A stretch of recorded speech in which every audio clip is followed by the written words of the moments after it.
গৌসুল আজম মাইজভান্ডারির মাজার ভাঙি বেলাই বড় আক্রমণ করি বেলাই চেষ্টা করি গিল কিন্তু আর বান্ডারির ভাগ হলে কিন্তু সিরাব তো বান্ডারির ফলে সিরাব ওন অগদ প্রয়োজন বউ ফক ত্যাগ দিবিলে ইমদে তো আর বান্ডারির কলবট ঢুকে বেলে ইউ সুযোগ তো এটাই সুযোগ নাই ভাই গাল্লাই যারাই বেলে দাও ভাই চট্টগ্রামের জমিন আত্মা বাজায় কারণ ইয়ান সুন্নি দূষিত এলাকা আল্লাহ ইশারাই বেলে তারা খবরদার মাজার রোজু চোখ নইদু তিতার একটা প্রশ্ন হয়তো মাজারের গাঁজা খায় মদ খায় শরাব খায় ইয়েলাই মাজার মায় বেলে ইম দেরি হত্তর বিয়া করলো নাকত মাছি বসে বলি না কাইটুন না নাম মাছি দৌড়াই দে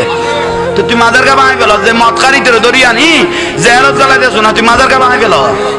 এইসব খাওয়ার নি মসজিদত কুত্তো ঢুকি এর প্রস্রাব করে দিয়ে মসজিদ বানাই ফেলেবে না তুই ফেলাইবি